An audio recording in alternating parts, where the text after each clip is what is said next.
आपने मुसलमानों की टोपी जलाई है। आपके ऊपर धार्मिक भावनाओं को ठेस पहुंचाने का आरोप है।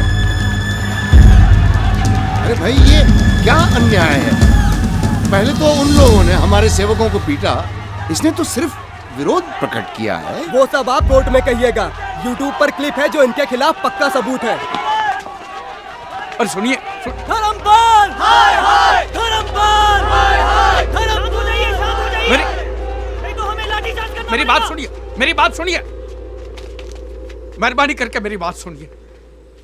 देखिए, मुझे इस बात का बेहद अफसोस है कि मैंने वो टोपी जलाई और मैं आप लोगों की हाथ जोड़ के माफी मांगता हूँ। अरे काहे की माफी? पहले हमारी टोपी जलाई, हमारा इंसल्ट किया, अब देखो देखो पकड़े गए तो माफी मांग रहे हैं। मेरा विश्वास कीजिए, मैं भी एक मुसलमान ही हूँ। मैं आप जैसा ही हूँ और मैंने वो जली हुई टोपी भी रखी है। ये देखिए।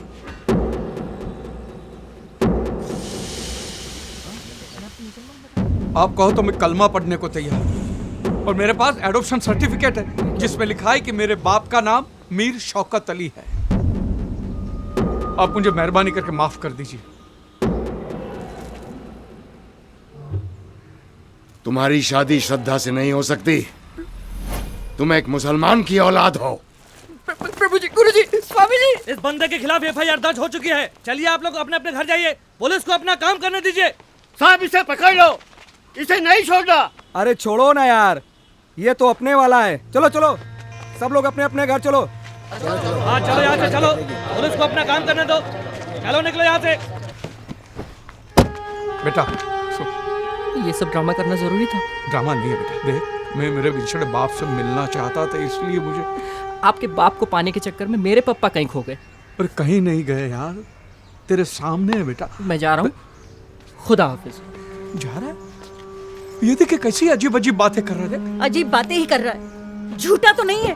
सुन मेरी बात, मैं आप लोगों को बताने ही वाला था सच। आप पकड़े गए इसीलिए। कितने झूठे हैं आप। जा रही हूँ मैं अपने भाई के घर। पर सुन मेरी बात,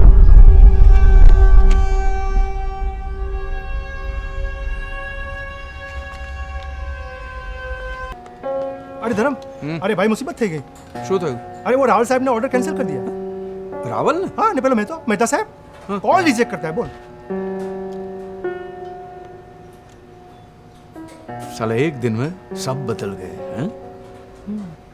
क्या बोलते थे कि हमारा कैटरिंग है तो फंक्शन नहीं। बोलो। मरने देना। एक काम कर, जो खाना है वो गरीबों में बांट दे। ठीक है धर्म। हाँ। जो ना भैला, तू कितनी छुट्टी ले ले। नहीं, मैं यहाँ सब संभालूंगा, तू बिल्कुल फिक्र मत कर। तू समझ रहा है ना, बिजनेस के लिए। हाँ? छुट्टी तो ले लूंगा यार, लेकिन अपने आप से भाग के कहाँ जाऊंगा।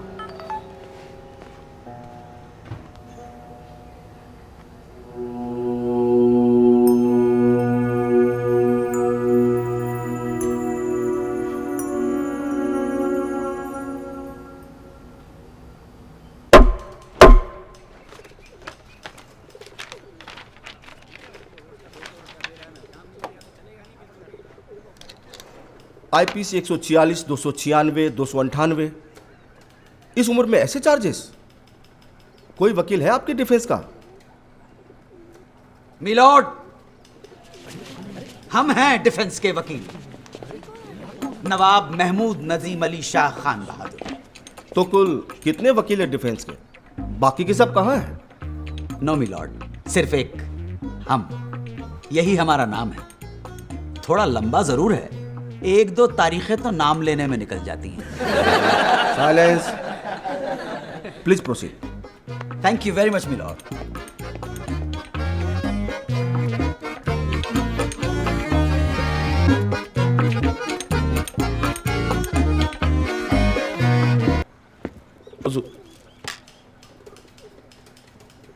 हुजूर, ये शख्स नमाज पढ़ने के बहाने जबरदस्ती घुसने की कोशिश कर रहा था। इस काफिर की नीयत में ही खोट है। ऑब्जेक्शन मिलॉर्ड, ये मेरे मुवक्किल पर बेबुनियाद इल्जाम है। इमाम साहब, आप किस बलबूते पर इन पे इल्जाम लगा रहे हैं? हुजूर, टोपी वाली हरकत करके इन्होंने यह साबित कर दिया कि इनका इरादा सिर्फ और सिर्फ दहशत फैलाना ही है। और आपका इरादा इन्हें कन्वर्ट करने का था, बस। तौबा तौबा तौबा, अल्लाह खैर करे, ये कैसी बात कर रहे हैं आप? इमाम साहब, भला मैं ऐसा क्यों करूंगा? इमाम साहब, जिस वाक़े की आप बात कर रहे हैं, क्या वो मेरे मुवक्किल धर्मपाल से आपकी पहली मुलाकात थी? जी जी नहीं। जब धर्मपाल पहली बार अपने वालिद से मिलने आए तब आपने उन्हें रोक दिया, क्यों? नहीं, रोका नहीं, मैंने तो क्योंकि आपने कहा मुस्लिम तौर तरीके सीख कर, राइट? जनाब वो तो हुआ इस तरह से कुछ था कि आप जो कुछ कहना चाह रहे थे, आपके रिसेप्शनिस्ट का स्टेटमेंट हमारे पास है, झूठ बोलने की कोशिश ना कीजिएगा। नहीं नहीं, होगा स्टेटमेंट जनाब आपके पास, लेकिन हम झूठ नहीं बोलते, कभी नहीं बोलते। हुजूर, इंसानियत के नाते हमने सोचा था कि इनके वालिद की तबीयत नासाज है, तो हमें लगा ऐसे में अगर उन्हें यह पता चलता है कि उनका बेटा एक गैर मुसलमान है तो क्या इनके वालिद साहब को मालूम नहीं था कि ये गोद लिए जा चुके हैं? जी जी हाँ। तो ये बात तो इनके वालिद साहब भी समझते होंगे कि गोद लेने वाला गैर मुस्लिम भी हो सकता है। जी बिल्कुल। मिलॉर्ड, इनके वालिद ने अपने बेटे के गम में दूसरी शादी नहीं की। बेटे की सूरत देखकर उन्हें कितनी खुशी होती, मगर इमाम साहब का मकसद तो सिर्फ और सिर्फ मेरे मुवक्किल को कन्वर्ट करना था। नहीं इमाम साहब, आपकी वजह से मेरे मुवक्किल का दिमागी तवाज़ुन बिगड़ गया। जज्बात के साथ आपने खिलवाड़ किया है और इस खता के लिए मैं नवाब महमूद नजीम अली शाह खान बहादुर आप पे मुकदमा दायर करूंगा, दफा 339 और दफा 340 के तहत। अरे जनाब, ये क्या कह रहे हैं आप?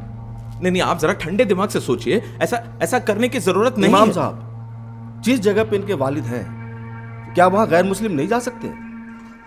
अरे नहीं हुजूर, ऐसा बिल्कुल भी नहीं है। मैं तो सिर्फ इंसानियत, अल्लाह माफ करे हुजूर। इमाम साहब, आप जा सकते हैं। हुजूर। मिलॉर्ड, यही सच्चाई है। हमारे मुवक्किल को मजबूरी हालात में वो टोपी चलानी पड़ी जिसकी माफी वो मांग चुके हैं। दरअसल इस पूरे हादसे के जिम्मेदार इमाम साहब हैं। अगर इमाम साहब एक बेटे को अपने बाप से मिलने देते तो यह हादसा कभी नहीं होता, वो टोपी कभी नहीं चलाई जाती। मैं कल ही धर्मपाल के वालिद से मिला, उनकी तबीयत बहुत ज्यादा खराब है। मिलॉर्ड, आपकी अदालत का कुछ भी फैसला हो, मगर इस अदालत से भी ऊंची एक अदालत है, खुदा की अदालत। और उस अल्लाह ताला की अदालत में हमारा मुवक्किल बेगुनाह है। That's all, Your Honor. यह अदालत धर्मपाल राममोहन त्रिवेदी को बेगुनाह तो नहीं मानती, पर इन्हें इतना बड़ा गुनहगार भी नहीं समझती। हालात के मद्देनजर इनसे गलती हुई, इसलिए यह अदालत इन्हें ऐसी 100 टोपियां गरीब मुसलमानों में बतौर जुर्माने के बांटने का हुक्म देती है और इमाम साहब को हुक्म देती है कि धर्मपाल के वालिद को इनसे तुरंत मिलने दिया जाए।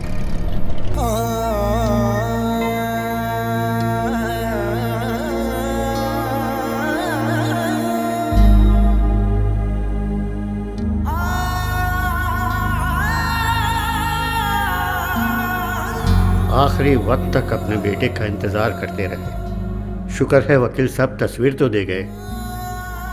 कम से कम अपने बेटे की शक्ल तो देख कर गए। दाढ़ी उचकी ने हंसते हुए तबस्सुम।